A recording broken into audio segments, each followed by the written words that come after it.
Good Monday morning to you all.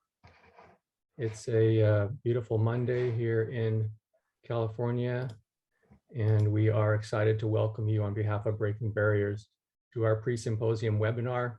This is our kind of off-season look at all things integrated in regards to children and families and the critical reform work going on here in California. The advisory board to Breaking Barriers felt like because we couldn't conduct an event last November, we thought we didn't want to wait a whole year. And so we thought we'd do something mid-cycle, if you will. And so this is an effort to bring us together in communication as we move towards all things integrated again in California. My name is Richard Knecht, and I am one of three of your hosts today. Pleased to be joined by Elizabeth Estes and Steve Hornberger. Elizabeth, good morning. Good morning. And Steve, say hello. Good morning, everyone. Glad you're here.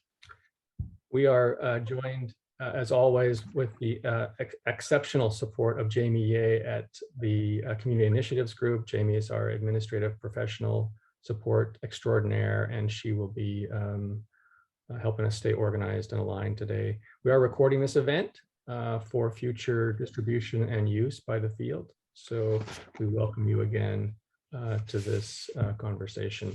We have some fantastic sponsors, as always: the Mental Health Services Oversight and Accountability Commission, the San Diego State University Social Policy Institute, and the Integrated Human Services Group are our primary sponsors. But this effort does not come off without significant volunteerism from many people associated with Breaking Barriers. So we're appreciative and grateful to everyone who has connected on behalf of Breaking Barriers and our conversation today.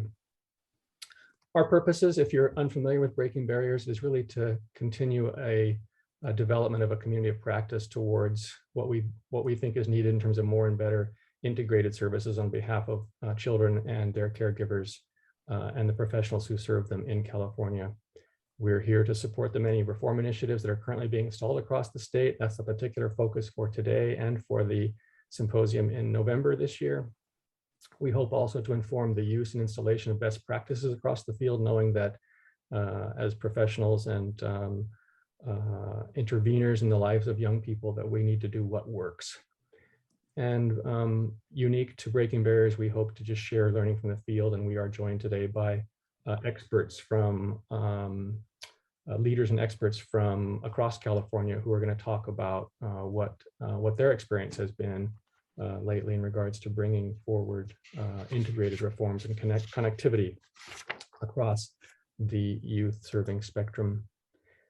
By way of important context, it's really critical to understand what's different in the last couple of years in California. We are well positioned to take advantage of many of these reform efforts.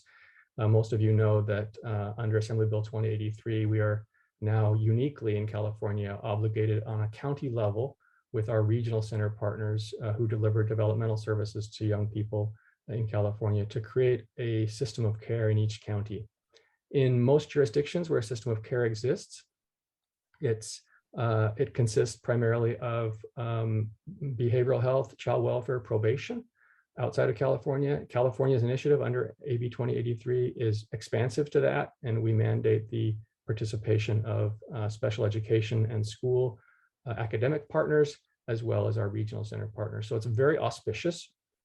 It's what makes it very challenging, but also extraordinarily powerful. And on the right side of this slide, you'll see where we believe some of this integrative work is going to pay off in significant ways. Here's a partial list of some of the numerous reforms that are either in process or soon to be in process in California. It's not an exhaustive list. We know that some of you probably are connected to others that we don't have here, but I think this is a primary list. And the very essence of the reform really requires a deeper and broader and more impactful connection between partners, so that we don't, in California, continue to just assume that by pouring resources into services that we'll have a solution. Let me pause here and just invite Elizabeth or Stephen to comment further on this before we transition over to Steve for a moment. Anything else, Steve, Elizabeth? No, Not right now. Yeah, as always, you've given a great overview. Thanks, Steve. Take it away. So basically, breaking barriers and our premise of I2E appreciates that siloed solutions can address and resolve in a sustainable way complex community-wide problems. And so in California, we've certainly had examples in the past where money was brought to one particular system and it didn't necessarily do either broaden the complexity of what services were provided, nor did it necessarily improve the number of young people and their families who were being served. Because often system-specific funding addresses only the silos, the population that they're concerned about. And as one of the integrated teams said last week, they said, we need to move from system kids to community kids. And I think that's the essence of why we want to have a collective agreement, because we realize that people have more needs than what a system specifically set up can manage. And we want to realize, and we realize that outcomes and need to be tracked and indicated so that we can continue to improve at both a client level, the meso level, the micro level, the meso level, at the program level, and most importantly, at the system and the community level. We know that there are inequities in our systems and our communities, and our efforts around reform is to address both what happens within the system, but also what happens in the community. Because these are complex problems and they require adaptive solutions, not necessarily just technical solutions. And so there's a body of knowledge that's been brought to this 2083 and all this collective reform, over the last 20 years. There have been lots of programs across the country, many of them in California, because we certainly have leadership in some of these. But clearly, we know that if we work in a coordinated, comprehensive, collaborative way, we have better outcomes for the people we serve, as well as for the people who are serving them. These are some of the examples: decreased behavioral and emotional needs, rates of suicide and substance use, reduced caregiver strain, and improved family functionings. These are some of the efforts that we're making to improve child, family, and community well-being. Because we're clear that if we want healthy children, then we have to have healthier families. And if we want to have healthier families, then we have to have healthier communities. And this is a point in time, and I think of it as a once in a generational time, where all of the systems in California and all the fields and the disciplines are all moving towards the same effort. How do we have whole care, whole person care, whole community care? Next slide, Elizabeth.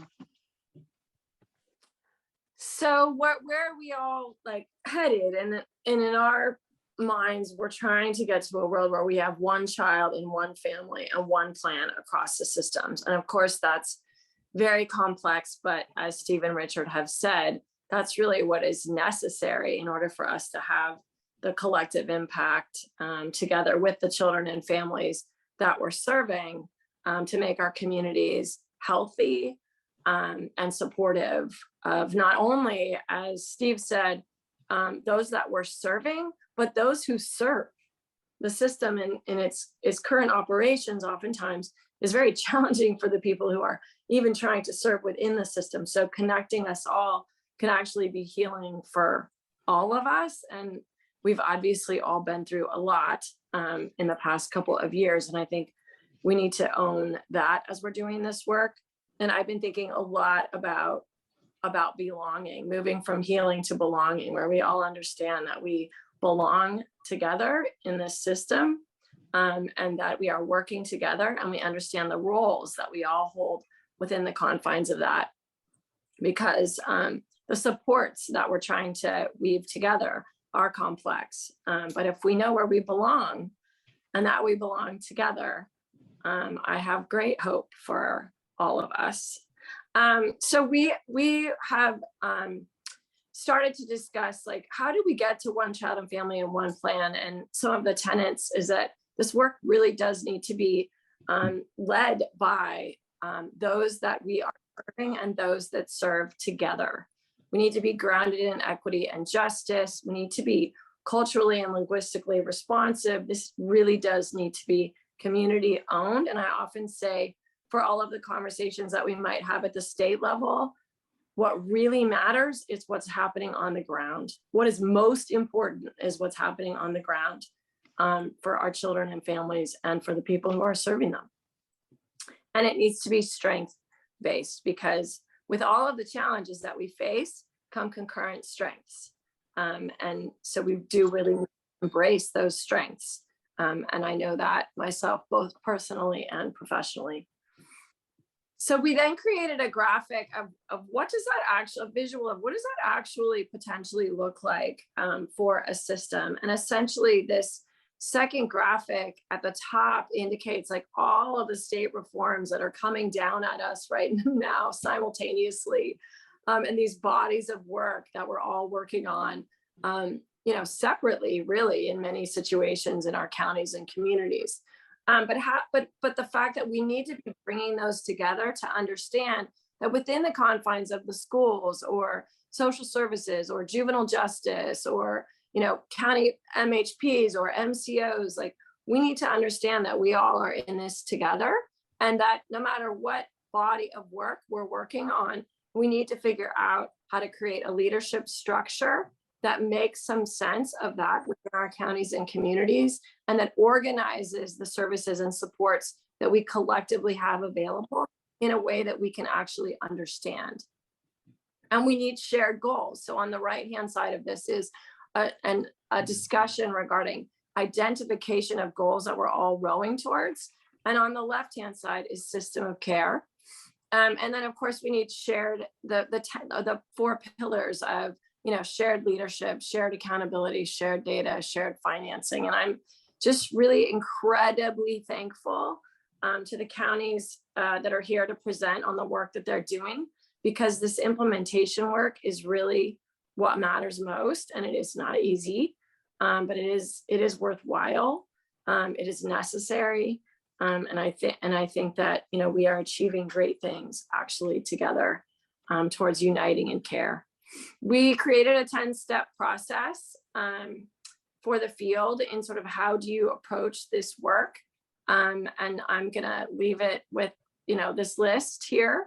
And I am going to move on and turn it over to our presenters to talk about exactly how they're approaching this work. Elizabeth, thanks very much. We have one poll question to help us and our presenters understand the field a little bit more. So I'm going to invite Jamie here to drop the poll question in a moment there in regards to your interagency leadership team awareness, and recognizing that many of you may be connected to your interagency leadership team as you understand it under Assembly Bill 2083, but there are other executive leadership processes in play in some of these reform efforts. So you may be part of multiple backbone teams, if you will, to borrow a term from much of the collective impact research. But question is, how aware is your backbone team of the local design and development of school mental health and other reforms in and around that? So we're going to give you a second or two to score yourself 0 through 5. And then we'll get a sense of where we are as a collective here.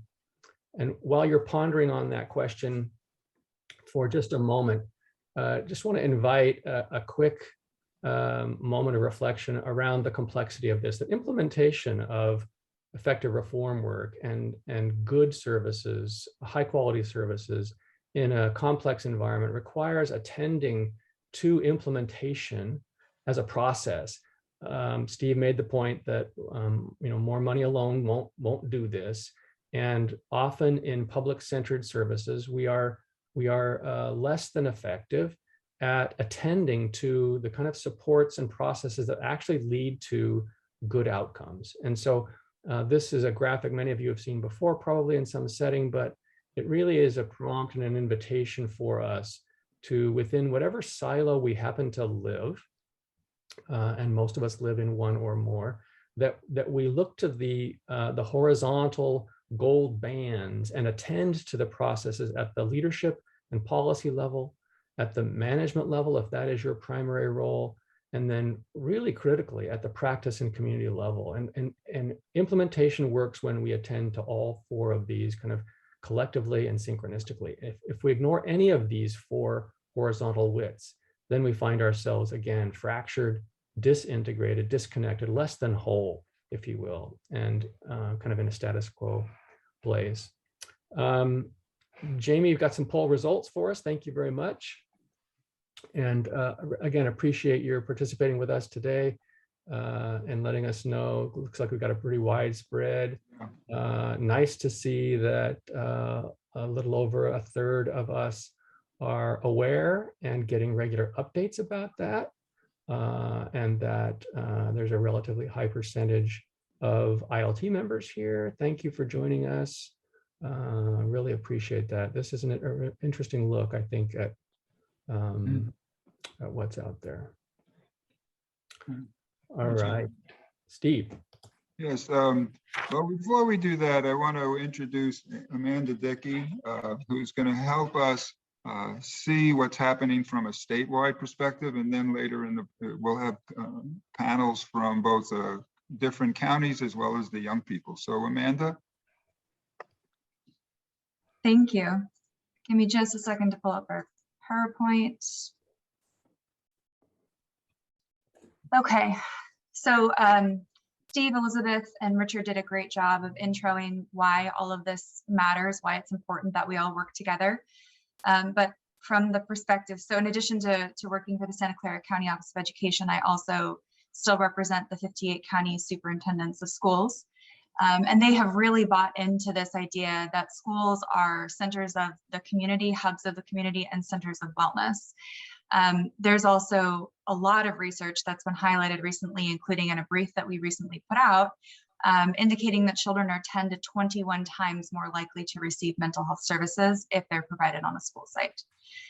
And additional other social services and health services too are much more likely to get to kids when they are where kids are, which is at school, right? Kids spend the majority of their free time, well, not free time, but a good portion of their life at school.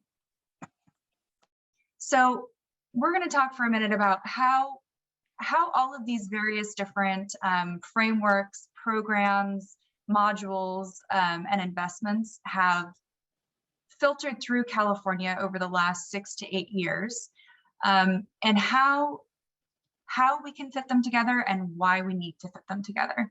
So the question I get most frequently from county superintendents, who I speak to, pretty often, and then district superintendents as well, and even some staff at various county behavioral health agencies or staff who work in various social services departments. They say, I see all of these things, particularly with the budget last year. I see how all of these investments were made. How do they fit together? And how do we organize them so that we're implementing these things not in silos or not duplicating efforts? And that's really key. And we'll talk about that as I go through this presentation. But this is an attempt to give an example of how to articulate how all of these pieces, these investments, these frameworks, these modules fit together. And this is not a comprehensive, and it's intended to, this is very much not intended to be a comprehensive list of all of the various different frameworks and modules that are out there. But it's an attempt to organize them and kind of group them into buckets. You should not look at this as any one of these things is more important than the other. There is no importance level articulated here. That's why it's not in a triangle or in circles. Because what we're trying to do is say that these various different approaches are similar to each other and share commonalities. So the first one is this category of organizing frameworks. What does that mean? It means what we believe in. What is our philosophy? How do we approach issues? How do we serve children and families? The next category is interconnected systems. And that is about how do we work together? How do agencies collaborate? How do they communicate? How do they share information? The next category is culture and practices. And that is really how we approach the social and developmental needs of children and families. How are we ensuring that what we're doing is culturally competent and serving and honoring the communities where we're situated? And then the last section or bucket, for lack of a better term, is programs and services. And that's what you actually see on the school site. If you're a parent or a child or a community member, this blue category here of various different bands is really what you see in action. So you see a wellness center, you see a school-based health center, you see before and after school. But all of these various different programs and services are served better when they're part of this bigger system, right? When they're implemented in a way that takes into consideration they choose an organizing framework, they choose an interconnected system, and they identify culture and practice.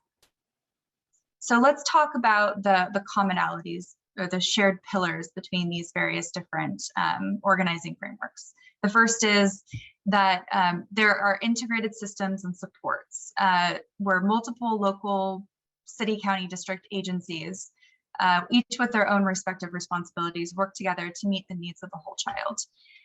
They have collaborative leadership and practices, which Elizabeth touched on earlier, how important that is. Decisions are made in collaboration with partner agencies, and resources are blended and layered to maximize input. There's family and community engagement, which is essential to informing the work and what is implemented.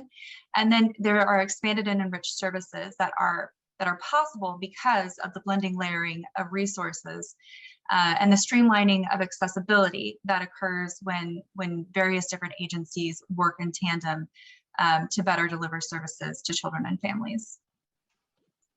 The next category of interconnected systems, the things that both of these particular systems share, and in the education world, you most frequently see this being called MTSS, or Integrated System of Support. They share these pillars of multiple agencies and systems, again, working together. They would normally perhaps work in silos or implement various programs in silos, but instead they work together to meet the academic, health, behavior, and social emotional needs of students and children. Generally speaking, MTSS and ISS, there are LEA and non-LEA partners, and that's critical because LEAs can't do this on their own, right? If we're serving the health, behavioral health, and social emotional needs, we know that we don't do that in a vacuum, right? We're not the only entity that receives funding, and you don't receive much funding for some of those services. So it's critical that we work together with non-LEA partners. There are referrals and communication loops. Agencies cross-refer students to each other and share information and updates on the services provided. And then there are generally 3 tiers of support. There's a tier where all students receive something, and there's a top tier where generally just a small percentage of students with the greatest needs receive something. And you're, I'm sure, very familiar with the triangle that pretty much all of these various different systems use. For culture and practices, in the education world, you most frequently see PBIS, SEL, and RTI. Those are the 3 programs or frameworks that are usually adopted by schools. Each one of these focuses on social emotional development in both an instructional and non-instructional setting. And adults foster the development of healthy social emotional interactions and self-regulation. And adults see that social emotional development is key to academic learning. And particularly in the education world, there's a recognition that academics also depend on social emotional development. They also all share this idea of creating a welcoming and inclusive school culture, where school leaders thoughtfully and intentionally cultivate a culturally relevant school climate focused on equity and mitigating historical systemic bias and privilege. And that's really key because, to implement, let's say MTSS or ISS without some additional lens of equity and creating a culturally competent school climate, that system of MTSS may not be in any way aligned with what your community needs and what the kids and the families that you're serving actually need. So you want to make sure that, and these things kind of ensure that you're thinking about the actual community that you're serving. And then a key part of all of this is positive rather than negative behavior reinforcement. So those who come from the behavioral health world know how important that is. But adults focus on identifying the causes of unhealthy behaviors and offer supportive interventions rather than punishments. And then finally, the programs and services, I've organized them into 3 different bands. And again, this is not comprehensive by any means. There are probably 100 more programs and services that you could list here. But the way I've organized them into is into this idea of student wellness, serving the physical and mental health of a child, expanded learning, and social services.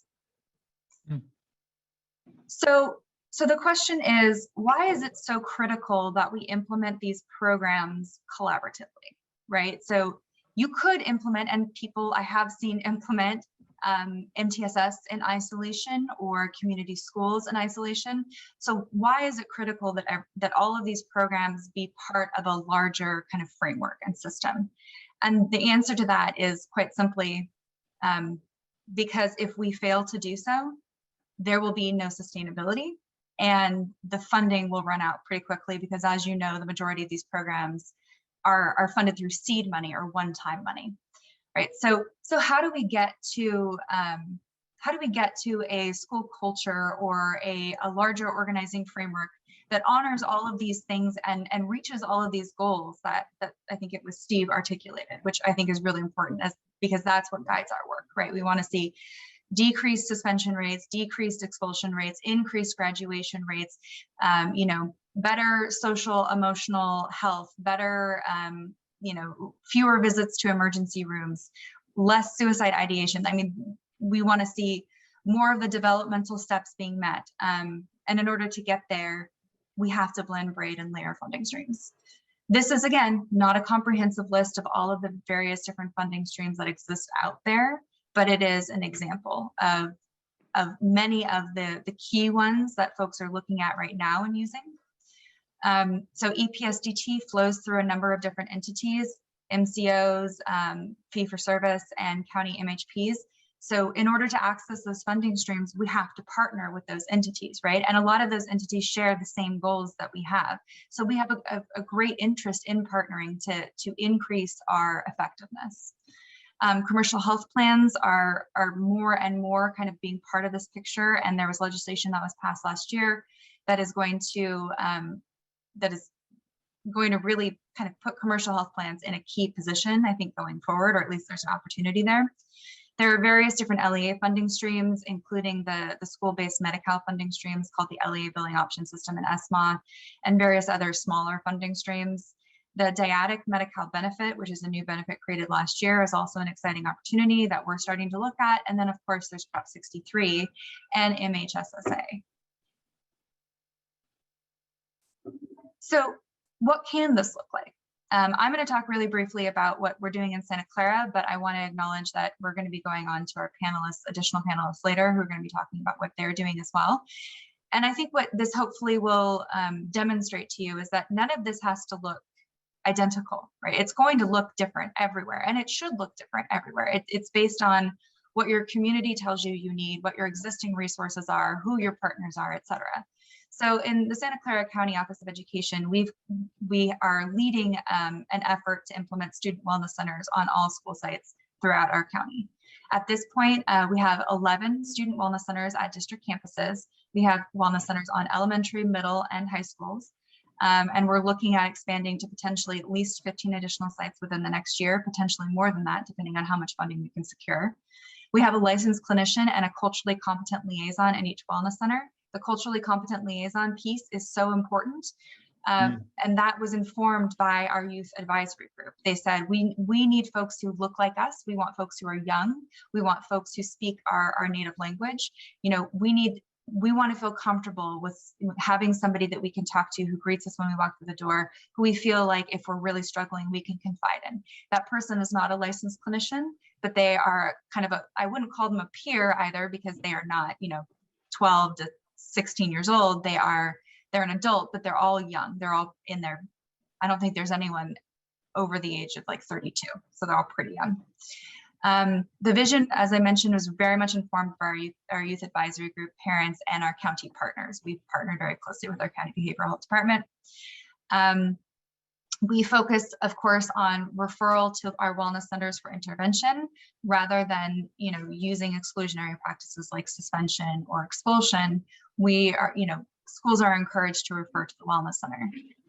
There's coordination between the county behavioral health department, social workers, and community-based organizations, which is an example of MTSS in action. And then wellness centers are open before and after school. And we had to do some negotiating with labor in order to make that possible. But it was really key that students had a place to go, a safe place that they could go to our wellness centers before and after school. And then another key thing that the youth advisory group told us is you should have snacks and drinks there, right? Because if the kids who are coming are perhaps hungry, and maybe one of the reasons they're struggling is because they're hungry, but they don't want to accept, let's say, a free meal at school because there's a certain amount of stigma associated with that, they can go to the wellness center, grab a snack, and have a safe place. So it's important as we tie back all of this, this is my last slide, just to remember, how do we make this possible, right? Because it's great to say that these are the things we should be doing, but we also, from a practical perspective, have to find a way to fund them. So this here is a visual example of how we are funding this work in our county.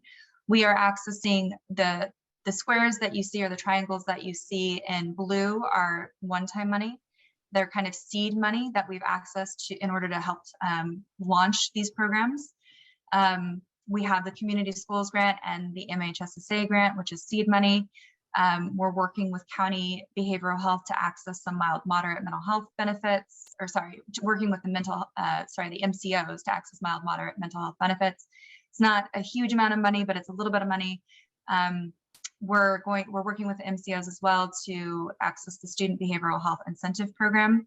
And then of course, we're currently doing training in order for our folks, our staff at the wellness centers, to be able to bill for the LEA billing, the ESMA, and the ESMA programs. And then there's a certain amount of LCFF that the districts and we put into this work as well. So it kind of takes a village in order to make this possible. But that is why, as Elizabeth mentioned at the beginning of this, that joint collaborative agreement that the group that you have making joint decisions is so key, because you're going to be asking them later on to commit resources. So they really need to be part of the decision-making process as well. So that's kind of the overarching framework, and then an example of what we're doing in Santa Clara. Thanks so much, Amanda. You've certainly expanded my vision and thoughts of how we might go forward. And I realize that you have a commitment that you're going to have to leave immediately and won't be able to take any questions. So if folks have questions for Amanda, please put them in the chat box, and we'll follow up with Amanda and try to answer them later during the week and upload those on our website. Amanda, on behalf of everyone, thank you very much. Have a good day. I appreciate what you said. Thank you. Thank you. You've given me much to think about. All right, so moving forward, that's how we're looking at this from a more comprehensive state level. Now we want to get it down to the people who are actually impacted by this, and we're very lucky to have 3 outstanding youth advocates as to be on our panel. Kaylyn Jones from MHA in San Francisco, Sriya, Chilla at well, you can read their affiliations, but unfortunately, as it often happens with young people and youth, there's an emergency, and Kaylyn's going to have to drop off rather quickly. So Kaylyn, I'm going to ask you to go first. Each of the young people will introduce themselves and say a little bit more about themselves when they speak.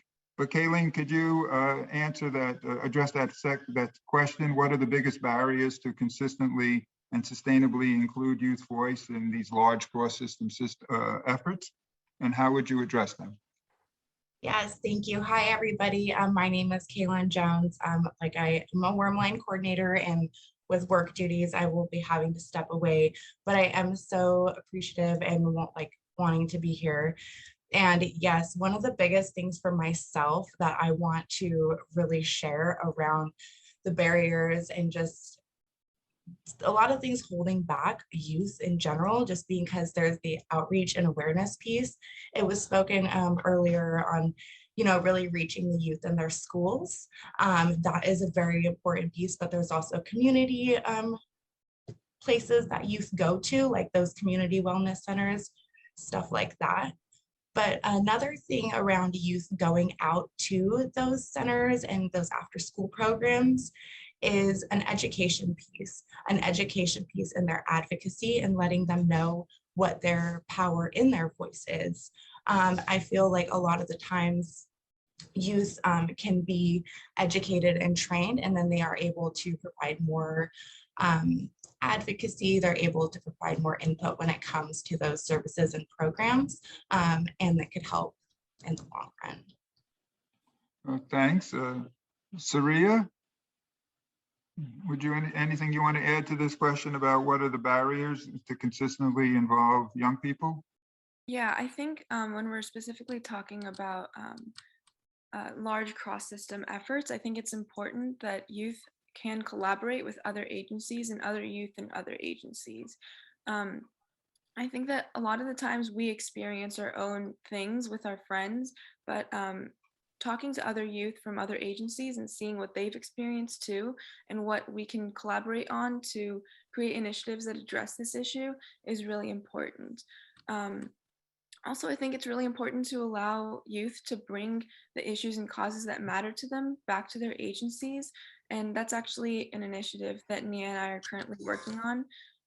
We're currently working to create a mental health coalition with uniting all of the prominent and influential mental health agencies in California under one coalition where youth are at the center. So it's only youth at the table, youth representatives and youth advisory boards from each of these organizations and agencies. And they are talking amongst themselves about issues and causes related to mental health that are important to them. And then once we depart, we're bringing those discussions back to our agencies and advising the adults in those agencies to hopefully be more aware of what youth really care about. Thank you. Well said. And Nghia, what would you add? Yeah, so I would just add that, like along the line of what Sriya was saying, right, having that collective coalition would allow us to have more united voices and engaging initiatives to advocate for youth mental health. So one of the things that I see is that when talking about like cross-system changes, you want to ensure that youth is at the center, like with their voices, with their actions and initiatives, and then adults, county leaders should seek to listen and support their initiatives rather than shove it into like a corner because of like competing priorities that adults think that's more important. I feel like that's a bit contradicting. Like I feel like youth has the voice and like they understand what suffering feels like. What does it mean to be in the pandemic and quarantine? Like what does mental illnesses look like to them, depression, anxiety, and I think they know what is best for them and like what to do about it is best for them, and like we support all the youth in California as well. So one of the overarching thing that county leaders should seek to do is that make sure that the initiatives, the actions, and the insights provided by youth is supported and it's not shoved into a corner, and then support them providing resources to make those actions and to turn those conversations into like actions that create lasting and sustainable changes. Thanks. And as some of you started to do, please put questions for the youth in the chat, and we'll try to respond to them as we go along. So the question about the resources about the coalition that you're creating, Sriya and Nghia, you'll be able to give us some more information, and we'll post that after the webinar as well. Yeah, we can do that. That would be very helpful. Okay, another question. Again, I'll start with Kalyn because I know she's going to leave early. How will local leaders in child youth serving systems, as they design and implement these changes and this transformation that we're describing, how do you want them to engage the youth voice? Speaking to kind of that peer-to-peer support, genuinely reaching out and holding space for those youth is really important. I sit on the Youth Innovation Project Planning Committee around the CMHACY. I probably messed up the acronym, but one of the things that's implemented on a regional basis, really focusing, because California is huge, our state is ginormous, there's things happening in all different counties, and really streamlining it, making to where other counties are aware of that so their youth can have those pieces as well. I know for myself, being a former foster youth, when I found out things were happening in other counties, and I was like, oh, well, how is that going to happen for myself up here? And then asking those questions to those county officials and leaders, and then, you know, having those trainings or those education pieces and not being really youth centered. So it was really a way to kind of push out those youth in really engaging on those programs and in those community centers and stuff like that. Was there anything specific that the leaders in your community did that made it easier for you to join? Definitely just really holding space for the youth to not know what's going on at first, really holding space and having education being the forefront. So letting them know this program is going to help in the community, what it's actually going to be used for, and then also actually follow up. So that future part of it, actually having the youth being involved in the resource and program they curated. I'm a big advocate for hiring youth that are working on projects and things like that. They should be the forefront of those services and resources. Speaking to like youth wanting people that look like them and stuff in those places. So. Oh, thanks, well said. Sriya, anything you would add? Yeah, I really want to add on to what Kaylyn said. One thing that I've seen that helps in a lot of the organizations that I'm involved in is stipends for youth, because knowing that your voice is valued as much as the adults serving on the same board is really influential and makes you really want to share your thoughts and put your 100% into it.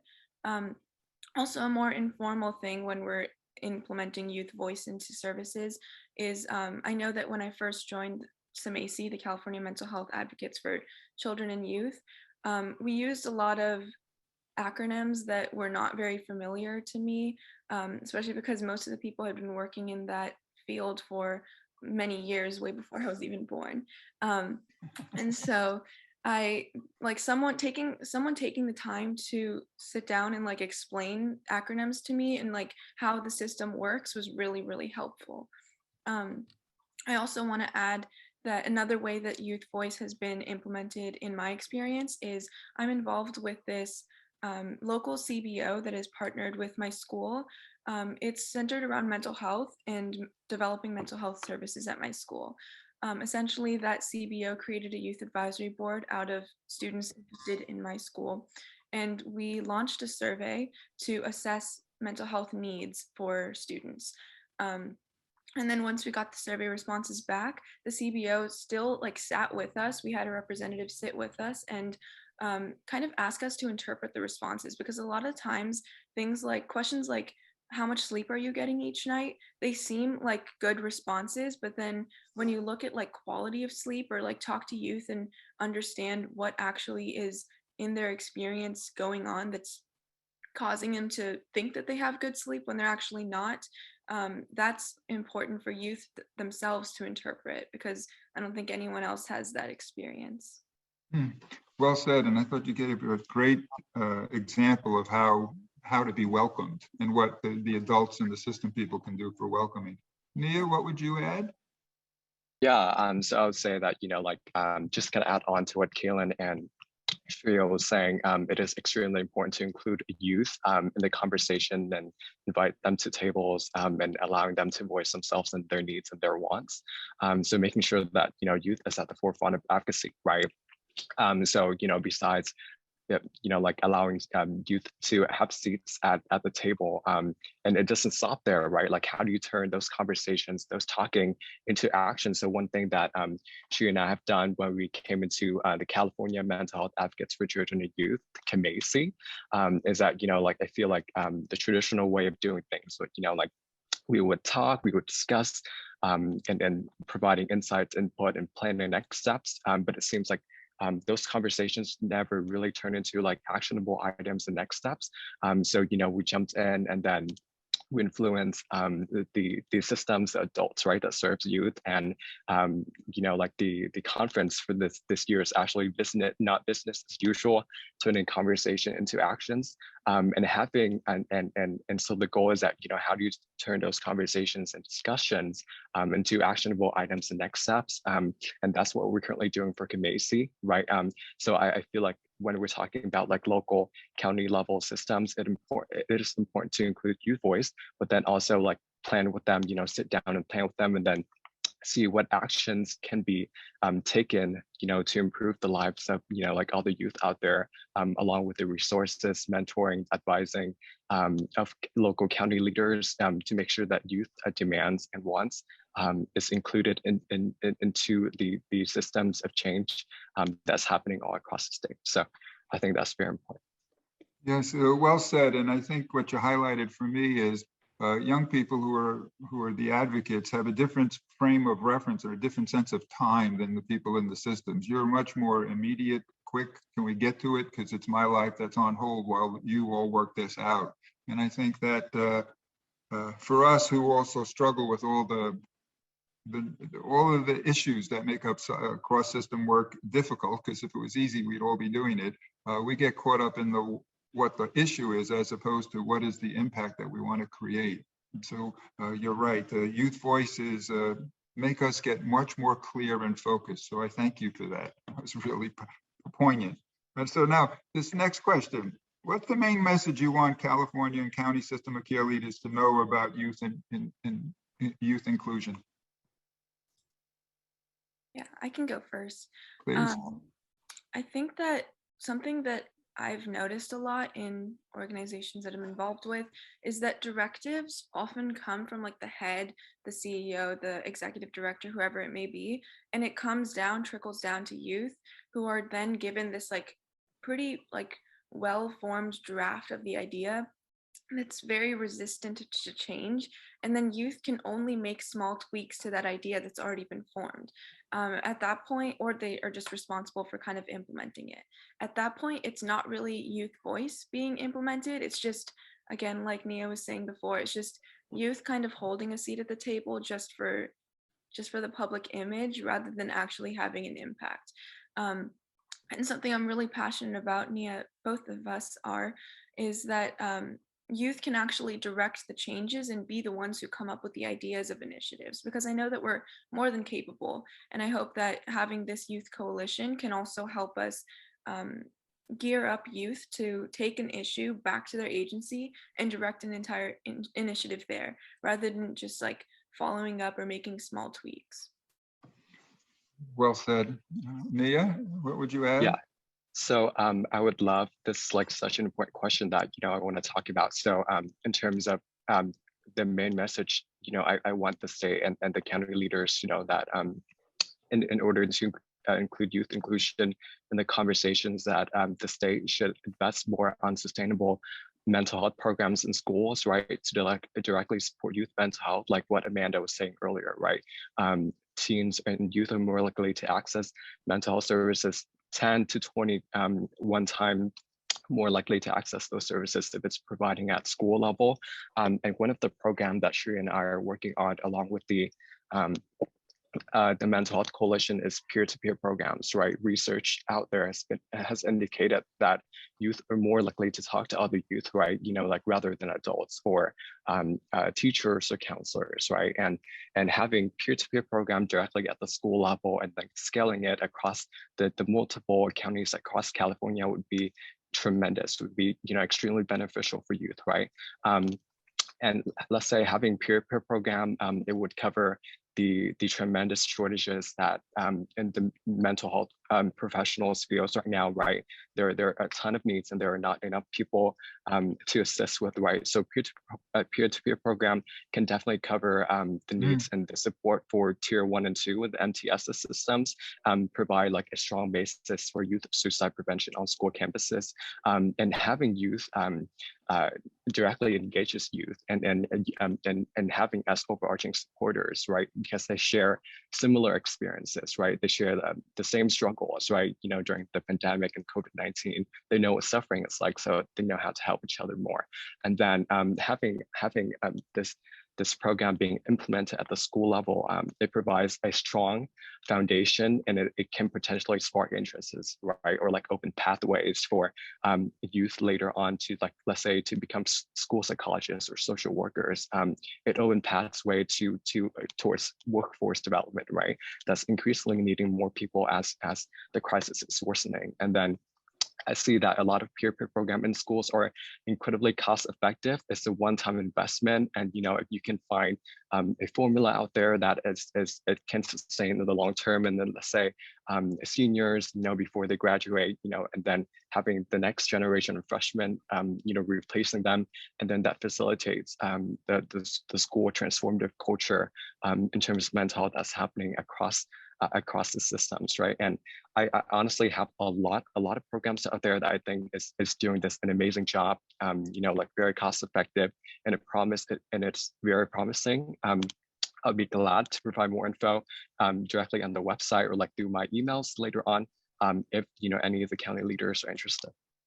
Well, I think several are already in the chat asking about how do you address workforce, and you described it well.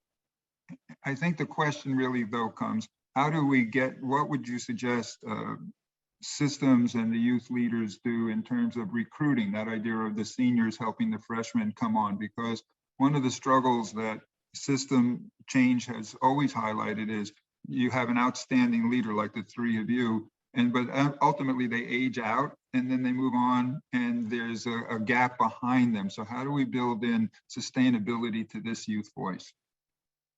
Right. So I think in terms of building sustainability is important to provide like a very strong foundational like school culture basis, right? So like after the pandemic, there are a ton of sufferings, right? So there's a commonality, there's a common denominator between all youth, and that unites them together. And it's up to the county, the LEAs, and the school districts leaders to make sure that they're building programs, they're building initiatives that center around, like providing school-based support, community resources directly on campus, and then train these leaders to provide these services, and then sit down with them and ask them, what does sustainability look like to you, right? Like, and then how do you seek to, expand this or like sustain this across, let's say, 5 or 10 years, right? What does it mean, to youth, and like how can the school best support or like the county best support initiatives like this? And is there anything that youth can be involved with directly, right? Whether it's actions, whether it's ideas, or like whether it's providing pathways or creating models out there, or finding models, successful initiatives out there that has been done in other states and that shows sustainability, right? I have some programs along that line that I have found to be very effective, and I'm more than glad to talk more about it, or like through emails or answering emails or the website if county leaders are a lot more interested. I think you've just identified at least one workshop or one issue that's going to be addressed in this symposium, clearly. Sriya, anything you would add? I think Nghia mentioned it all. The most important thing is the seniors training the freshman type of model, the train the trainer. That model is the most effective in making sure that new youth who come in are given the experiences from the old youth who are passing out. We need to make sure we keep learning and building upon the lessons we've learned. Any suggestions about, because I think you've both been very specific and spot on in terms of within education, any suggestions or ideas around how we might do this in other systems like child welfare, juvenile justice? Are you gonna take that one? Yeah, personally, I think Nghia and I are not very involved with those systems or knowledgeable about them, but I imagine that the same thing kind of holds where the youth who are experienced in it, who are passing out, can still educate and train the younger youth to take up those old positions.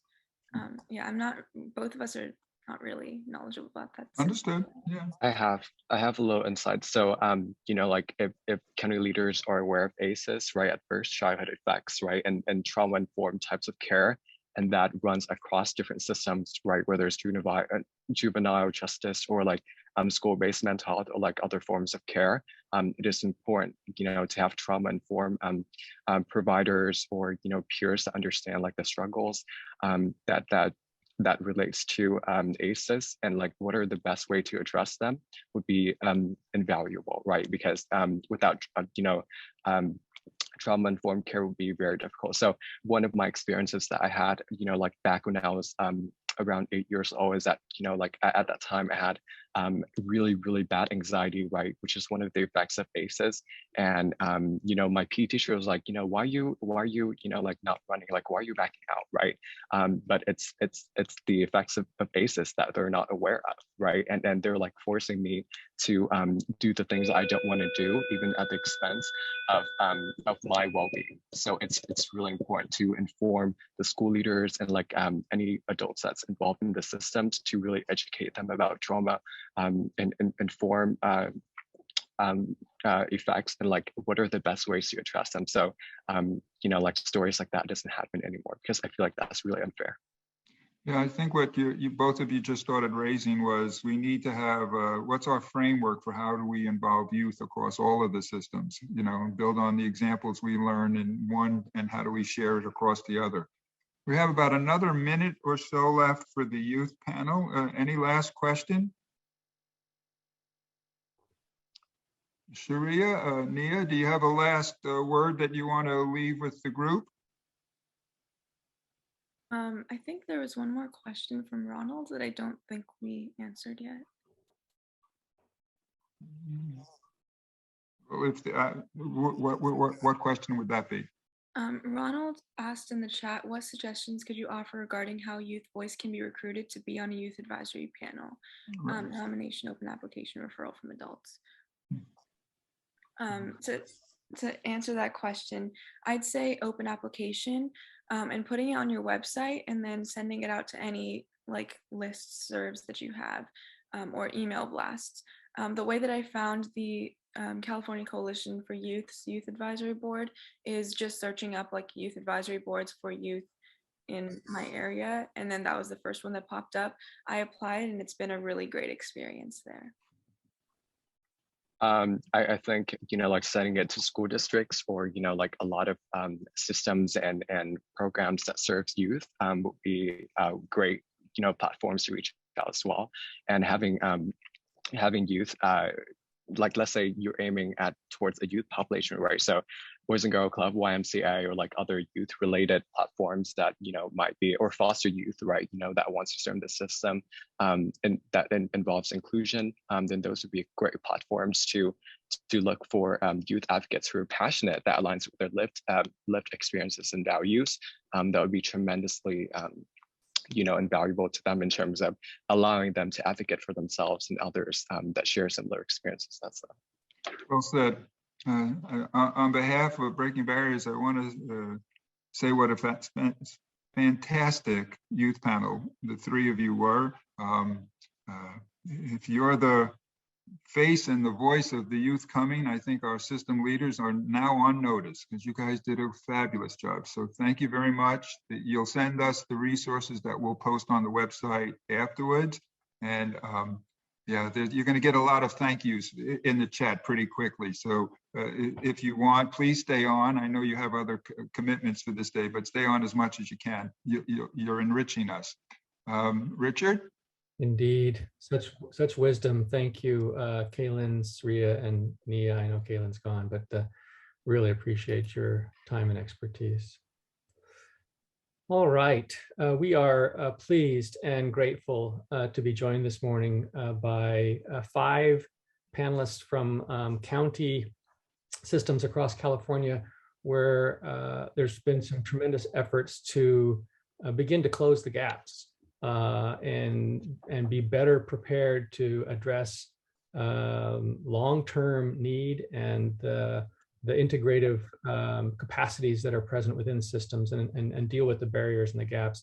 We're joined by Sacramento County, Jennifer Bloom and Michelle Callejas. You can see their titles here and they can introduce themselves very quickly to you in just a moment.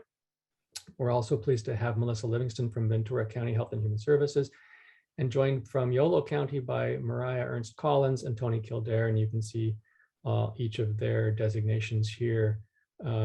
Each of these 3 counties have been a part and parcel of efforts to be more connected, more integrative, and we're going to start with Sacramento County. And the question we'd like to invite each of our county teams to ponder on very briefly here in the beginning, and then we'll dig deeper in some areas, is what's been done thus far to begin implementation towards Assembly Bill 2083 and the Children's System of Care work. And within that, can you talk briefly, very briefly in the beginning, about one or two of these related reform initiatives and how those things are working together? And so once again, good morning to our county panelists, Jennifer and Michelle, good morning. Good morning, everybody. Thank you for having me today.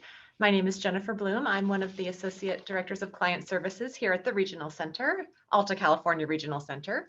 And I primarily oversee early start and children's services, so birth to age 18, though crossing over into adult services as well from time to time.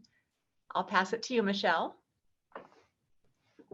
Good morning, everyone. Michelle Callejas. I'm Director of Child, Family, and Adult Services in Sacramento County.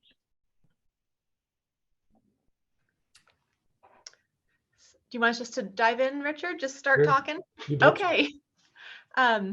So first, I feel like it's really been an honor to be a part of this process within the system of care. And, you know, sometimes we think, you know, we have all these meetings and what's the desired outcome? What are we looking to achieve here? What's the big idea, if you will? And so what I've found is that really it's all of the connections for me, the connectedness within the system of care and the community has really been that desired outcome, feeling that connectedness. And, you know, I think, Elizabeth, you mentioned at the very beginning about one child, one family, one plan. And we can't do that if we're all just doing our own things in our offices or at our computers. And so what I've really benefited from, and what I think our system of care has benefited from, is just that connectedness and the ability to reach out to each other when we're working with dually served youth, knowing who to call for what, not just sitting in front of my email or in a meeting and wondering, you know, what do I do now? Who do I call? So just really that ability to reach out and partnering with the local education agencies, mental health, DCFAS, probation, First Five, all of those people that we've been meeting with for a couple of years, you know, we've really formed alliances and we have an awareness of what each other do. So that's really helpful because when you have an awareness of the services that each entity provides and you understand how your services are connected to theirs, it really leads to successful relationships that ultimately benefits children and families. So that's my big takeaway. I wrote down what you asked us to answer, Richard. I don't know if I did that, but I did a lot of talking. That's a great start, Jennifer. Thank you so much. Michelle? You're welcome. Thank you, Jennifer. And I concur. I don't think that you can overestimate the importance of the relationship building. We were fortunate enough to do a kickoff in person back in October of 2020, and we spent a good 3 hours together, really getting an understanding of what we were trying to accomplish with the system of care, what it even was, as well as discussion about the integrated core practice model to really get everyone aligned. And we've been meeting, we committed to meeting once a month, 2 hours with the advisory team and 1 hour with the interagency leadership team. And through that, we just have made connections and that expand beyond what may seem like the 2083 work. But when you look at it from a macro level, it is about a system of care. And from beginning, from prevention all the way through to postvention services. And we were really intentional here in Sacramento County to invite our First Five executive director because we wanted to address the littles and the prevention services up front. We couldn't envision a continuum of care that did not include prevention. We also invited our self-sufficiency partners. And so the director of our human assistance is also on this effort to really address concrete needs, housing, employment, food insecurity. And it has, I think, expanded, it's expanded my thinking, and I've been in multi-system change efforts for years, but having additional partners at the table has created new opportunities for possibilities. And so I think when there's trust, when there's camaraderie, when there's the ability to reach out, there is such a synergy that occurs, and that will lead, I think together we can do extraordinary work for children and youth. Beautiful. Michelle, thank you for that. And just love hearing about this. I think Michelle used the word synergy. Jennifer cited this kind of organic wholeness and awareness that comes from being together. So one of the early outcomes is evident in Sacramento. Thank you for that quick introduction to your work, and we'll certainly be coming back to you, to both of you here in a couple of minutes. Melissa, can you tell us a little bit about yourself real quickly, and then talk about your early visioning for the work in Ventura? Yes, thank you, Richard, and good morning to everybody. Melissa Livingston, I'm the director of the County of Ventura's Human Service Agency. I don't come from the child welfare space. I've been the director for just right at 2 years, all coming on during the pandemic. But what I can say coming into this work is that, and I've heard it already, the importance of relationships. I think I myself was fortunate that even though child welfare is not the area that has been my expertise, many of the leaders in the county and community I've worked with in many respects, as well as through nonprofit community-based work. And so having those relationships, you can never underestimate the value and importance of those relationships. And so I think for me that has helped this process. But what I have to say is that, and anybody who's interacted with Ventura County, I am going to toot their horn. Judy Weber, who's our deputy over our Children and Family Services, and her right hand, and sometimes even her left hand, David Swanson Hollinger, who's on today's call, are very passionate about this work, and they're very visionary, and they were already in front of things before we started to even begin this work. And so I've been fortunate that they have invested initially with a group called E4C, which is Essentials for Childhood. And critical to that is the collaboration, which is the framework that we need to have in place in order to do this important work. And through this, they continue to reinforce the importance of this not being child welfare work, and that it's community-based, and that the community needs to get on board, and we need to hear parent voice, and we need to hear child and youth voice through this process. And so they began that work, and they leveraged the breaking barriers for pillars. And those, if they haven't resonated with you, take a close look at them, because as simplistic as they are critical to this work. And so going into the ILT, and I'm the chair of the ILT, and that's something that I want to change going forward. I want to make sure that it's just not me at every meeting with our facilitators who are also involved, broaching the subjects, but that at each and every meeting that we have a focused discussion, and it's led by one of the ILT members and not always myself, because we want to take this away from, this is not just a child welfare issue, a social service, human service issue. This is community issue, and we're all leaders, and we all need to take a more prominent role in leading this work. And I will say that was the challenge that Judy and David had with their E4C group, is that a lot of talented people that want to do some really creative work, but they all still worked within the silos that we've talked about, and you've heard today, and we all experience. And as much as we want to get out of them, they sometimes are comfortable, and sometimes we believe we can control our destiny better when we are silo control, but we know that that's not so. And so one of the things that was really evident as we began our ILT discussions is that if we were to be able to be successful in doing this work, that we needed to be able to allow that group to have some ability to make decisions, and that those decisions didn't always have to come up to us. and creating a framework where our teams were more empowered.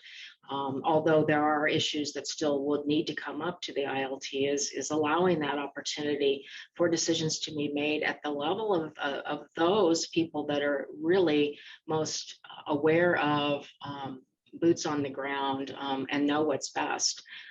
And so allowing that voice and allowing to have some level of autonomy there is extremely important. I think the other thing that was continually reinforced is that we have to have vertical and integrated, vertical and horizontal communication within our organizations all the time to continue to talk up this work, to continue to make it visible, to continue not to make it child welfare work, but it's something that each and every group is doing within their own teams, talking about it, celebrating it, and celebrating it across the continuum. And then key to this work is, even though it's not child welfare, we believe that FFPSA and the integrated core practice model had to be foundational to the work that we were doing. And in introducing that to our ILT members, I was very pleased that they all supported that and understood the importance of that framework. So I think I'll stop there because I'll continue on. There's a lot more to share. Yeah, Melissa, thanks very much. And you've really highlighted a couple of things, I think, as we transition here to YOLO, but thank you for referencing the Family First Prevention Services Act and the really unique opportunity that will provide to not just reform child welfare, but to push upstream, if you will, and getting to a much more broad-based prevention approach in counties. And the other highlight that you mentioned is that we cannot frame integration as an effort that belongs to one sector. By its very definition, it is not that, right? So a system of care cannot be about the foster kids any more than a system of care can be about special ed kids alone, or behavioral health, mental health kids alone, or regional center developmentally impaired kids alone. It is not that. So we have to resist this sense that one can be integrated while still remaining in one's own sandbox and not inviting others. It's antithetical, right, to the work. So thank you for highlighting that. It's not a child welfare effort. Let's spend a moment or two getting to know YOLO a little bit. Mariah and Tony, do you want to say good morning and a little bit about yourselves and some early thoughts about your system-related integrative work? Oh, good morning. I am excited to be here, and I just appreciate all of the panelists that have gone before and just the valuable information that they've shared. I'm going to echo just a lot of what the other speakers have already talked about. I think first is really the need to build these strong relationships, and that takes time. It takes time to build, safety within that group and the ability to trust one another. And so for, something that's unique about Yolo County is most of us have been working together for a while, but AB 2083 really allowed us to come together in a systematic way, really for the purpose of making this shared commitment that we are going to serve our children, youth, and families in an integrated, comprehensive, and culturally responsive manner. And that takes work. It takes, those are big words. And it takes time to develop what does that work look like? What is that action plan within that framework? I think Elizabeth also said it earlier, and I love it, system kids to community kids. And for me, that's really about taking, and I think this is kind of the approach that Yolo County is taking, is that we have a collective responsibility to serve all kids. And we're really trying to move from a model from our kids to our collective kids. And what is our responsibility within that?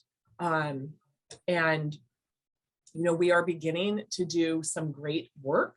And early on, when we were developing our MOU, I think Melissa had talked about it, we really carved out time to make sure that we were meeting frequently and regularly, and making sure that what we were saying that we were going to do was systematic, was intentional, and that there was alignment, and we really wanted to acknowledge the community that we were serving, and are continuing to serve, right? And that we are laying this foundation for our families to be successful, because when our families are successful, our community flourishes.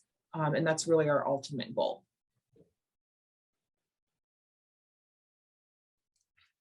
Good morning, I'm Tony Kildare. I'm a clinical manager with the Child, Youth, and Family branch of Yolo County Health and Human Services Agency, and I'm responsible for overseeing behavioral health services in Yolo County for children and families. And I think I may have a bit of a unique perspective in the sense that we have an integrated branch that serves children and families, child welfare and behavioral health for kids, or in one area, and a little piece of children's mental health. And I come from a background working in a different community, but where there's quite a bit of multi-system work.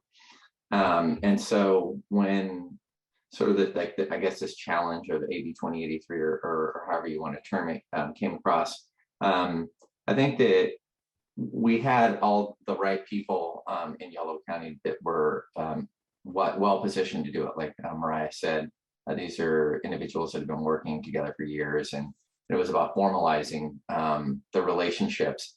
And I think that we did a pretty good job of having a human-centered design. You know, there were some different processes that we engaged in to ensure that everybody had an equal voice, right? That it wasn't one particular system pushing an agenda or mapping it out for everyone else to follow. But I will say that one of the pieces I think that we're recognizing is that in doing so, we're becoming aware of who's missing from the table, right? There's some specific stakeholders that we really know that we need to go out and engage and bring them to the table. We've identified really the critical stakeholders, and we had made an initial effort to get more stakeholders to the table, but I can't underscore the degree to which this pandemic has really challenged systems to do this type of work. And I know on another call in preparing for this meeting this morning, you know, we talked about initiative fatigue and how challenging it has been to roll out a lot of different initiatives with some very short timelines in the midst of the pandemic and with some different staffing challenges and things like that. That being said, though, I really feel confident that we do have really committed individuals who are passionate about the work and who have built the types of relationships that are necessary for us to have like a core foundation so that we have a framework in place. And now the work is about doing things like reaching out to youth leaders and to different community stakeholders so that they can be part of the conversation and not have, and again, sort of the vision sort of keeps expanding beyond just the initial critical stakeholders. Some of the initial work that we've done that has been successful is having a lot of the same players from the ILT in conversations about how we established our FERS, our Family Urgent Response System, and the wraparound aftercare stuff that was required through the through FFPSA. And for whatever it's worth, even though it's not necessarily a formal aspect of our AB 2083 ILT work, we have what we call a K-12 school partnership project that's implemented in Yolo County, which is a collaboration between Health and Human Services, the Office of Education, the 5 school districts, and a contracted partner to provide behavioral health services to children at the school sites, just as you were talking about at the beginning of this, in an integrated, interconnected systems framework model that aligns with the PBIS model. So I think that we've done a really good job of kind of building the framework, and now we're recognizing and working towards filling in gaps. Tony, thanks for that. Some really fascinating stuff going on in Yolo. We want to come back to you maybe a little bit later and hear a little bit more about the K through 12 school connections. So thank you for referencing that. I wonder if we could come back maybe to Sacramento and have you talk a little bit about, so given that one of the 4 pillars of effective interagency work is shared community, and you've heard from 3 really outstanding voices from the youth advocacy, youth engagement field. I know in Sacramento, you're doing some very recent thinking about how your interagency work might connect to them, even though it's not mandated within legislation that you have youth and or parent voice. I wonder if Jennifer or Michelle, you could just talk for just a second about that most recent thinking about where you're going to engage young people. You want me to take this one, Jennifer? Sure. Thank you, Michelle. Yeah, so we're in early discussions about how we meaningfully integrate youth voice. And as Sriya mentioned, we can't just have them at the table just to say, look how good we're doing and check a list, but it really has to be meaningful and allow them to be part of the process from the beginning, not a rubber stamp after we've developed all the ideas and take it to them. So one of the things we're doing is we also have a local prevention cabinet that includes most of the directors that are on the 2083 work, as well as some additional partners. And our prevention cabinet has begun some work about integrating youth and family voice. And so we're going to have them come to our advisory team meeting to just talk about how they started that approach, how they did the recruitment process, kind of what the process has been. And then as part of that, really looking at how we can integrate and link the prevention cabinet work to the 2083 work. And so we're having early discussions on that. So I think having that youth piece has really fostered a broader communication about how do we link these two great efforts that have many of the same partners. And again, it speaks to, we don't have just a foster kid. We have foster youth that may also be receiving mental health services that, if we had provided preventive services, may not be here right now. So it's really so important to look at children and families holistically. Michelle, thanks for that. Jennifer, anything to quickly add about the youth advocacy? No, I think Michelle covered it. I especially appreciate the part about not just checking a box. That doesn't qualify as success. So yeah, that's important to note. In fact, to the extent that we are kind of tokenistic in these efforts, we actually alienate young people, right? So the authenticity, getting beyond that systemic tokenism is incredibly important. I know that in Ventura, Melissa, you have a long-standing prevention focus. You've been one of those counties that's been doing some prevention collaborative work like Sacramento. Do you want to give us a couple thoughts about your vision for involvement of youth and families going forward, or maybe what you've done thus far already in terms of engaging participants or program participants?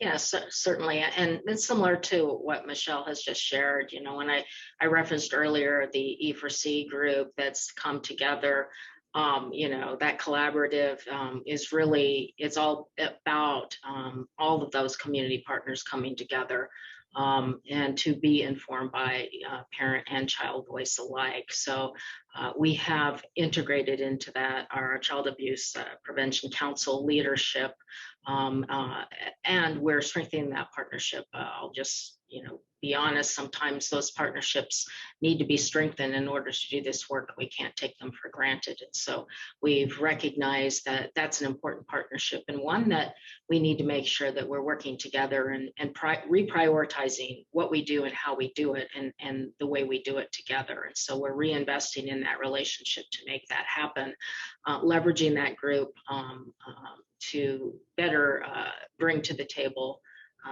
youth and family voice. But something that I have felt is important to do, and we haven't broached it yet, and I think we're just getting to the point where our ILT has formed, stormed, and normed, and it's ready to do some things differently, is to bring that voice to the ILT also, so that those leaders can hear that voice, be better informed, and to be confronted with the challenges that maybe we're contributing to. And so I want to do much more of that going forward. Yeah, Melissa, thanks for that. You've invited us into what can be one of the more challenging aspects of connecting to the community with the system, the collective work, if you will, and this idea of governance, right? In this sense that governance of a shared governance means having an equal place, an egalitarian mindset about what youth and parents can be. And when you say inviting someone into the ILT, you're really pushing the envelope, right? I mean, public systems often struggle to share power, share decision-making authority. There are limits to it, there are nuances to it, and how that's done effectively. So thrilled to hear that in Ventura, you're contemplating on what exactly shared governance would look like. It is a challenging, very challenging conversation, particularly when we're talking about sharing resources and blending monies and all the technicalities that go into an effective system of care. So good for you guys. It's a really hard work. Any quick thoughts from Yolo around your involvement or connectivity to youth and parent voice in your system of care? And Tony, you mentioned this in your introductory reflections. 5 or 6 years ago, you all did some work with your board of supervisors and formed a super agency, collapsing a few departments into one, which was kind of a precursor to system of care, if you will, kind of structural reorganization that lets you do collective integrative work more differently. And then uniquely within that, you have a single chief of child welfare and children's mental health, one person who holds kind of dual jurisdiction, which is a unique model, but one that can be super powerful. As your system has developed within HHS and with your partners in Yolo, can you talk a little bit about youth and family voice? What is your thinking? What's the thinking of your interagency leadership team or others around that in Yolo? Yeah, so just full disclosure, I wasn't here 5 or 6 years ago when that did happen, but the irony of it is that I was in Sutter Yuba when that was at that time, and then our director who came to Sutter Yuba came from Yolo and emulated the model. So I did get to see sort of what it looked like, kind of transforming the system into that model, just in a different county. What I can say is that from our ILT's perspective, we have come to a place where we're trying to weigh out the challenges of sharing power and authority and bringing in stakeholders and having equity. It's like how many people do you bring to the table for decision making when it becomes too many people, right? And there becomes some real challenges to actually getting things done or making decisions. And so we came to a point where we made a decision that we want family voice, right? That's sort of the way we're terming it. And we have a subcommittee that's exploring how we seek out individuals who have shared and lived experience in our systems to participate. And we want to make sure that we're capturing individuals that have 3 specific roles. We want to make sure that we have individuals who are from the family of origin, from systems that have been involved. We have caregivers, basically foster parents or other individuals who are caring for these youth, and specifically making sure that regardless of whether it's the family of origin or a substitute caregiver, that we are involving youth in our systems. Beyond that, even though we haven't formally made any decisions around that, I know we've had some informal conversations around how we support and encourage families and youth systems to grow, sort of like grow a local resource for these individuals to maybe develop their own system, right? Their own advocacy system, right? And what I mean by that is that when we talk about public systems having a challenge of sharing power and authority, even what we're doing now with this AB 2083 ILT work is that we're inviting families and youth to come into the system that's been created for them to advocate within it. And while we welcome that and believe that that is the most appropriate thing to do, we also have some curiosity about what advocacy might look like if we grow leaders within that structure and then help them to create their own advocacy network outside of it that's more independent and that is able to provide us maybe a different form of feedback and input than we would receive if they're operating from within our own structures. Interesting, Tony. Thank you for that. Yeah. Mariah, any thoughts on this topic? I think Tony summed it up nicely. We continue to look at opportunities really to bring in that family voice. It's so essential. I think oftentimes we are creating a one size fits all plan. And we can't do that any longer. We have to really recognize and draw upon the individual strengths of the families that we serve, and really recognizing that services are going to and they need to look different, and that we have to do this work together. And it's about providing that family, agency, right, over their own care, and providing them an opportunity to identify their own assets and strengths, moving within the system of care. Yeah. Right. Thank you. Thank you for that. Yeah. Self-determination, right? Independence as a goal. Fantastic. I wonder if we could stay with Yolo here for just a second. Tony, I wanted to check in and not lose this thread. Amanda in the beginning made some really, I think, noteworthy observations around the power of schools as a partner within the system of care, the integrative effort.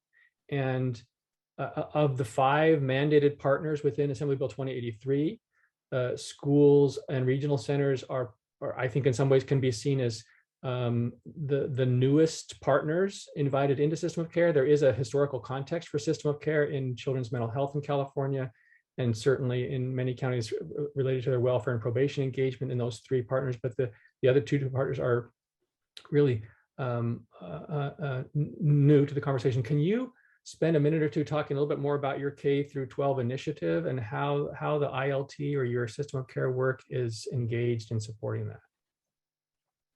Yeah, I'm happy to do that. Our K-12 school partnerships is a collaborative effort between the Office of Education and Health and Human Services. And what we're using is we're blending funding from MHSA dollars, Prop 63, and the Mental Health Student Services Act grant to create a system where we're providing mental health services at school sites across Yolo County. Because of the, I don't want to say unique way that Yolo County is situated, but because of the way Yolo County is situated, we identified 4 different geographical catchment areas within the county, which we believe we need to have the services provided in.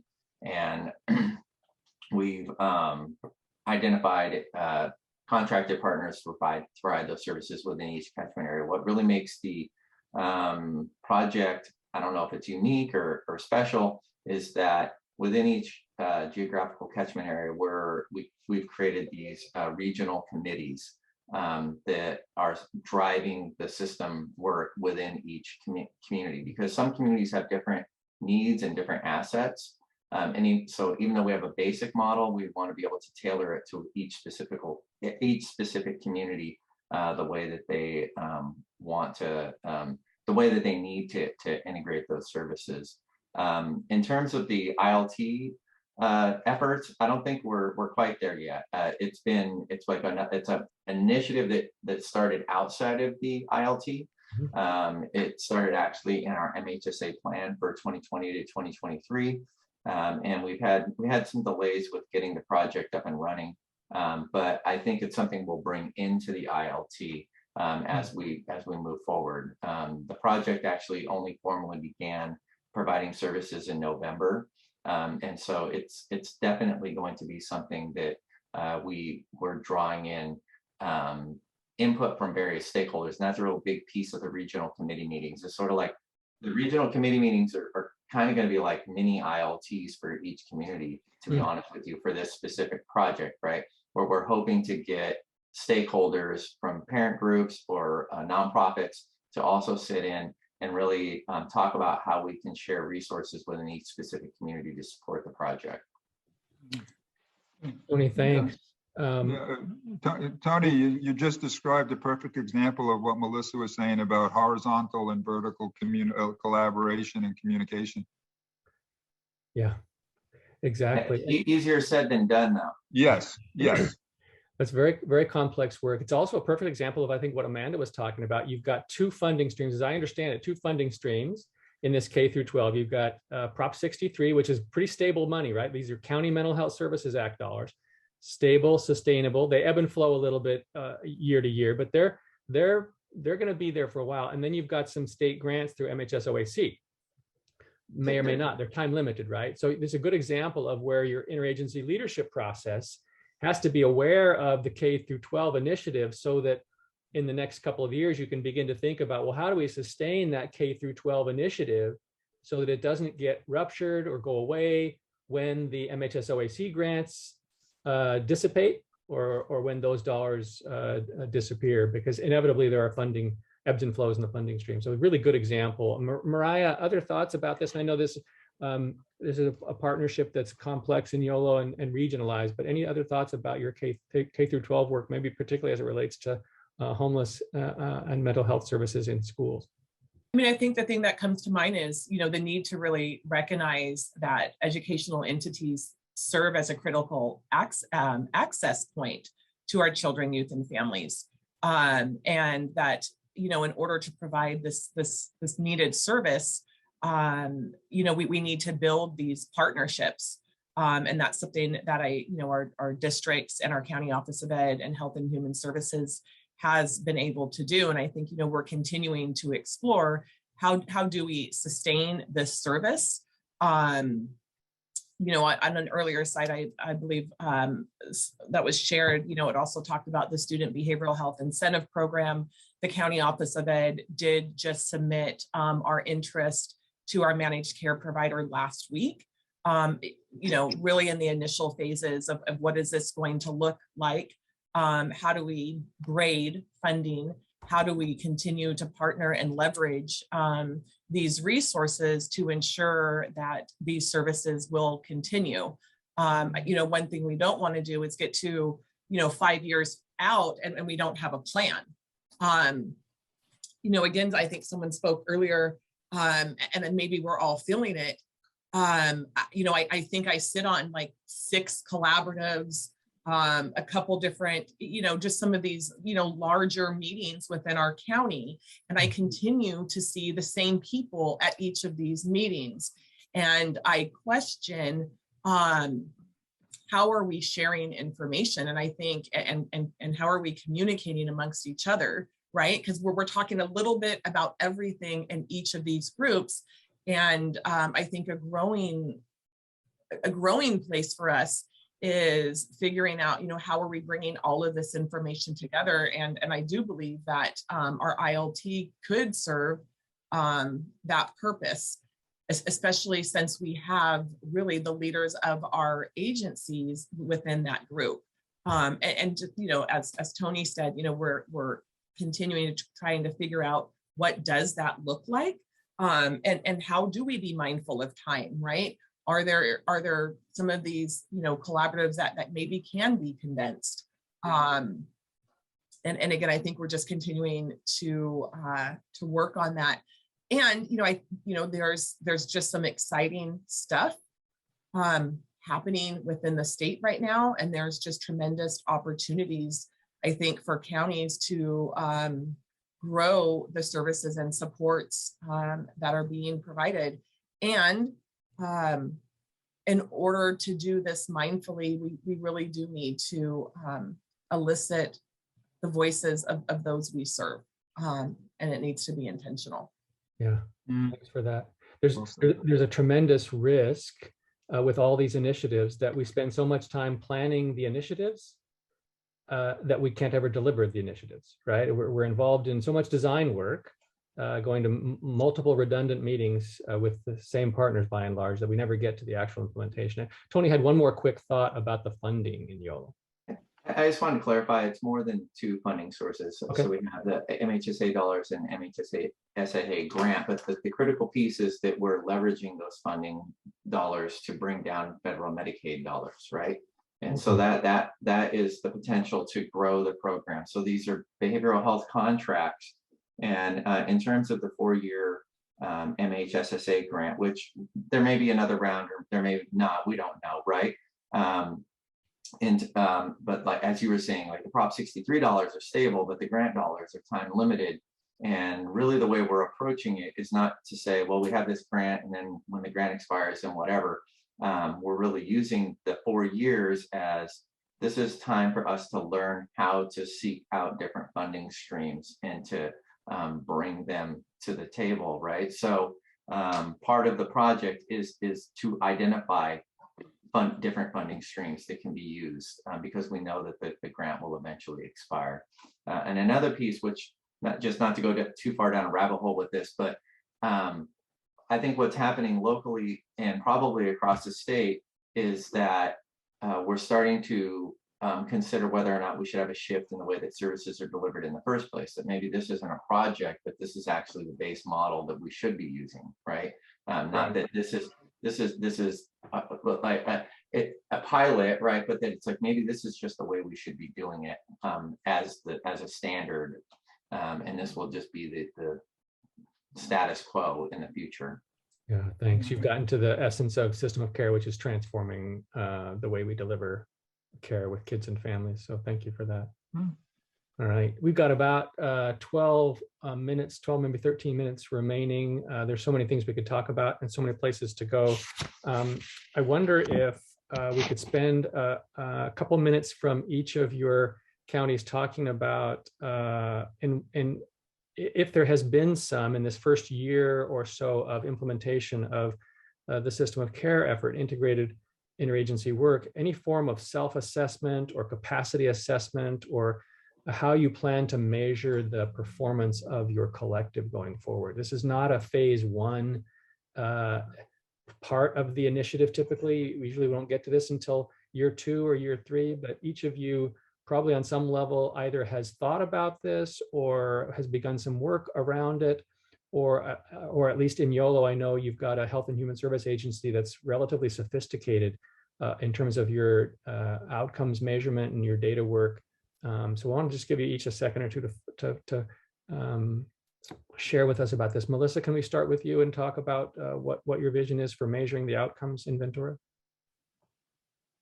Well, I do know that, again, referring back to our Child Abuse Prevention Council, they have recently done a capacity assessment, and we're very eager to get our hands on that, obviously, because that will, help better inform the work that we're doing, in addition to working with them aggressively to get more insight into youth and family voice to help us better do that work. So I'm limited in being able to answer this question beyond just those initial contacts.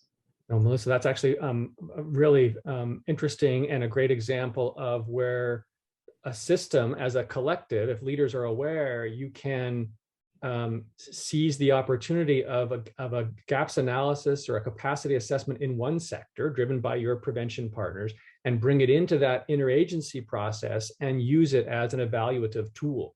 It's a fantastic example, and one that I think can be done in every county. I know similar conversations going on in Sacramento. Michelle or Jennifer, do you want to talk about some of the advisory team level work maybe that is going into thinking about how do we know this is going to work? Sure, I'd be happy. Richard, I think this is on point, or on topic, I should say, related to our dashboard. Mm-hmm. So in Sacramento County, we have introduced an outcomes and performance management dashboard, which is really a shared leadership strategy that supports the connectivity amongst all of our agencies. So each entity has determined or identified lead measures that are the meaningful driver that leads to the measurable outcome, which is the lag measure. So I know that sounds very confusing. However, when we've been able to really sit and talk about how each of our goals impact the goals in another system, it really does tie it all together.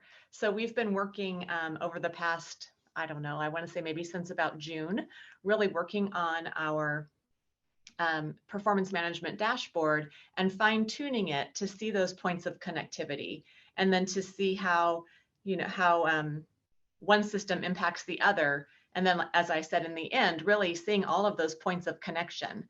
So how, an example would be, and I'm just going to read from my notes from early on in our training around the dashboard. So an example could be foster care placement stability impacts high school graduation. So that impacts education. And so it's really just kind of tying all those pieces together. I know I'm still learning this myself, and I could use a tutorial, but that's just one of the systems we've put in place.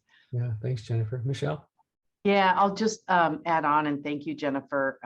We brought in CMHACY family programs to really help us with the lead and lag measure concept. And I think if I recall, one of the child welfare indicators, we were looking at our federal measures. So we want to reduce entries of foster children into care. And so mental health then looks at, okay, what are some early mental health services we might provide to the child or youth? Our self-sufficiency partners, are there resources that we can connect the families to really meet their concrete needs?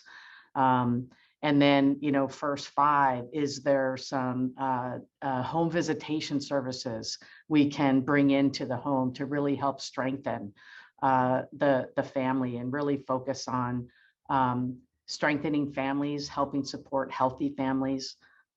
So we're still narrowing it down.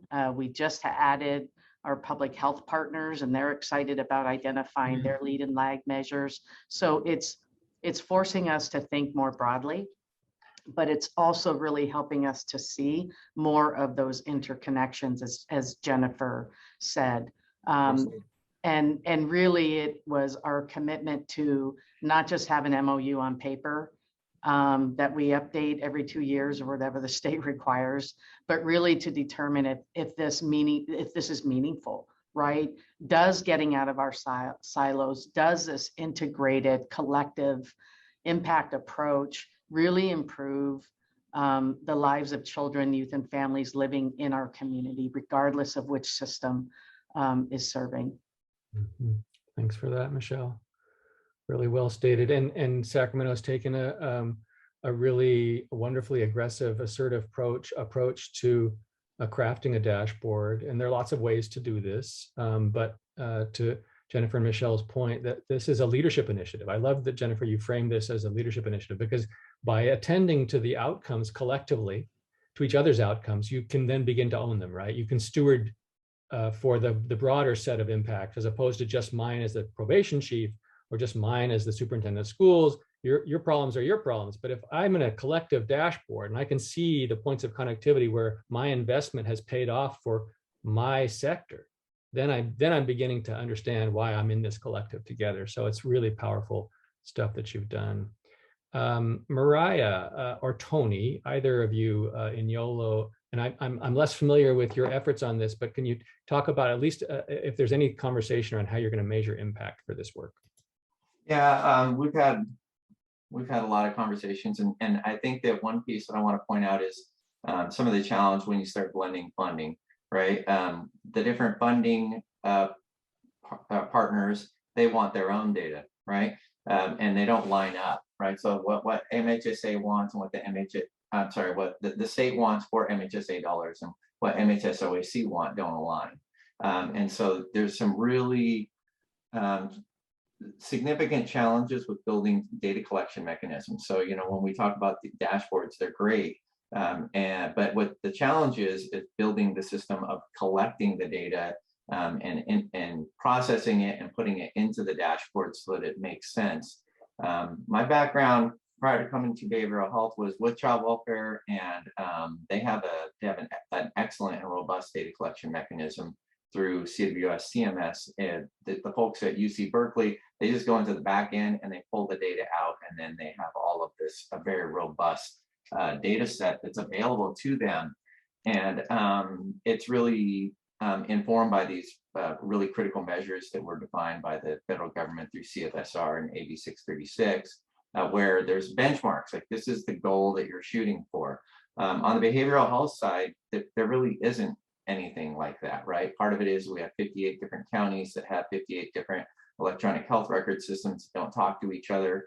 There's HIPAA, which really complicates sharing information, and a lot of other different factors, but there's no like critical benchmarks in terms of outcomes that are not centered around like access or client satisfaction, right? There's no outcomes around did clients improve, right? Did we have symptom reduction or some sort of improvement? Each of the counties sort of has to define them themselves, right?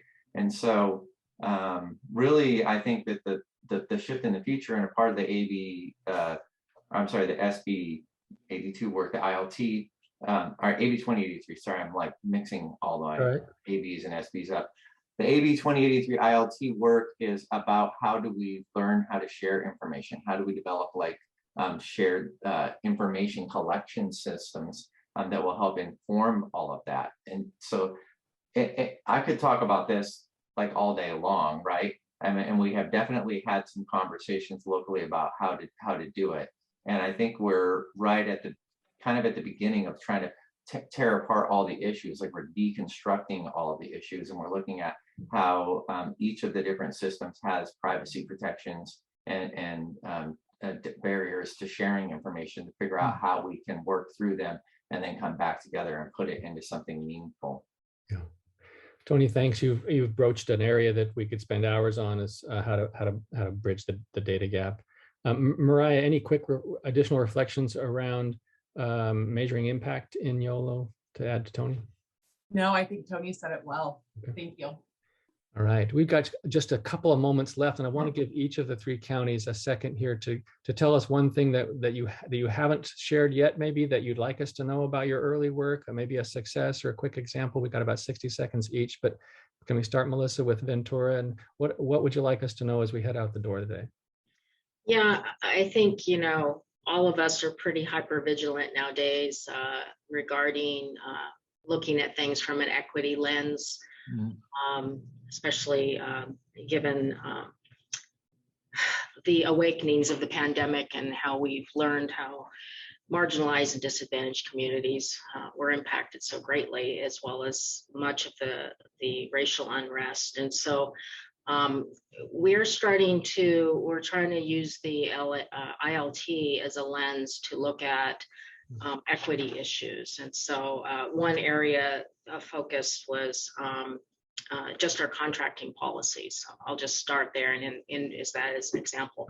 How do we have greater consistency in our contracting policies across our county partners and across our ILT leadership specifically, so that we have a similar equity lens, so that we're opening up our door broadly, that we're not limiting individuals that might not be big box contractors, that may not have an opportunity to normally compete for contracts, but are trusted and embedded in the community where the individuals that we need to serve live and break bread and spend time with families and learn and do all the things they do in the community together. And so our goal is to look at how we can more broadly open up contracting abilities for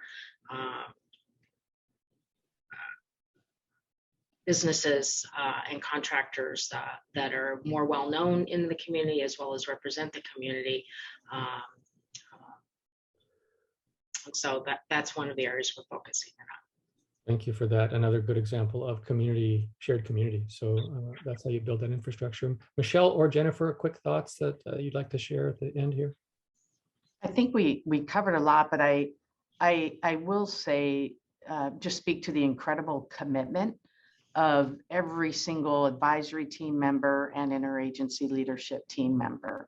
I'm on our ILT, but as often as my calendar allows, I join in on the advisory team meetings, and I'm truly inspired by the depth of discussion, commitment, the ideas that are constantly firing, but then the follow-up on that, it is really inspiring, and it just gives me such great hope. And then the other piece that we didn't mention is, along with the other partners that weren't required, human assistance and First Five, we also invited the presiding judge of our juvenile court, and she co-chairs the interagency leadership team with me. And then to your point, Melissa, it's something that we want to hand over to other departments or agencies to begin taking on that role of shared leadership. Michelle, thanks. Jennifer, any final thoughts? Michelle, I was going to say commitment too. I'm not surprised that we're aligned on that. And, you know, Richard, you said, what's one thing we want people to take away? And I think it is that commitment, that this is not going to be a passing initiative that just kind of falls off. I mean, I feel like there's so much momentum, and there really is a true commitment. I can't use another word. I think that just says it all. So thank you. That's for it. That. Thank you for that. Alyssa asked if the Sacramento dashboard were publicly available. Probably the answer, I think the short answer is not yet, Michelle, but you'll be piloting that in the next couple of months, and we'll try to do some sharing. Yeah, for sure. Yeah. Final thoughts, Mariah and Tony, really quickly. Really quickly, I would just say, you know, we just have this shared vision for our community, and just this desire to really build upon the strengths of those that we serve. And we have a great commitment from our partners. And Yolo County is we're just doing some pretty incredible work. And I'm just really proud to be a part of that. Thank you. Tony? I'll just echo what Mariah said and what everyone else has said, just comment that we're really at the very beginning of this work, and that I really strongly believe that everyone in our county is really committed to working collaboratively, that we have people that are very passionate and committed to this work, and I really feel very fortunate for that. Tony, thank you. Will you all join us at Breaking Barriers in a digital appreciation for our 5 county panelists this morning who've done a fantastic job of giving us a snapshot of what's happening in the county, and so appreciative of that. Steve? No, I was going to say the same thing, and realize how far we've come since we began Breaking Barriers in achieving a goal where all children and families are safe, healthy, and well, with a sense of purpose and belonging. And we've done a lot of hard work, and there's still more to go, but I'm excited about where we are. All right, you got some final closeouts here with a reminder about the upcoming work in November?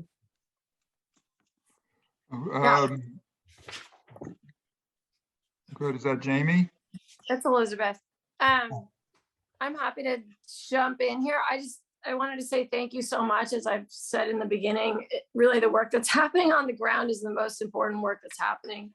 And I thank all of you, because I know it is not easy, it's complex, but it is so worthwhile. I'm excited about the conversation about a shared dashboard. I've wanted a shared dashboard for the whole state, but the data intricacies of that are complex. I think there is a conversation that needs to be had about what data the state is asking for and taking, and how we might align that so it is easier for the local implementation efforts. But I think that that's just incredibly exciting, as well as the shared leadership that I'm hearing about, and the expansion of that leadership to sort of embracing all of these bodies of work that we're holding. They're sort of coming down in silos, but we're connecting them, and it's really exciting, and I appreciate it. We have the symposium coming up. Hopefully everyone can join us. We're going to dig into all of these pillars a lot more with concrete examples from counties, and examples of, you know, what are their documents, what are their MOUs, like what is that, what does that actually look like concretely for them on the ground.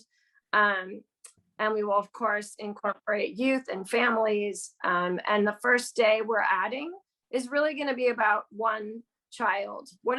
It's one mind, one child that we're serving. And so we are really going to dive into the sort of the neuroscience of the mind and the fact that we need to be looking at our children holistically and then serving them in one system. And so we'll be getting into that aspect of their development and the developmental stages with some experts of the whole child. And then we'll be moving and do the whole system. So thank you so much for being here. I don't know if you have anything to add, Steve or Richard. No, Thank stay you all. well, be good.